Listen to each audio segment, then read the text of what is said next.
Hey guys, welcome to our channel. In today's video, I'll show you how to install PIP in Python.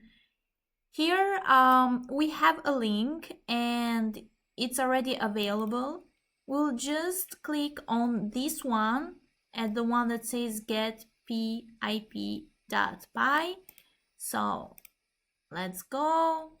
We'll right click on mouse and save as. I'll just save it on my desktop. Save. Alright, so we can see it's already done. And now we can go to Windows PowerShell.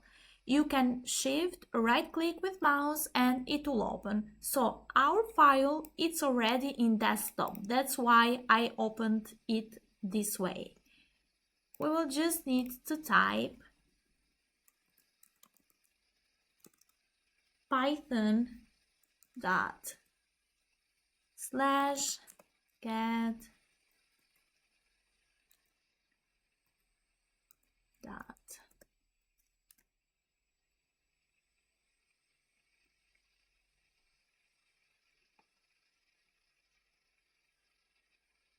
Alright, see, it's already downloading.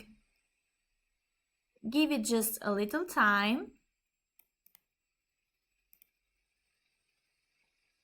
And we will have it done. If this video has helped you, please hit the like and subscribe button so we can see you in our next video. Thank you.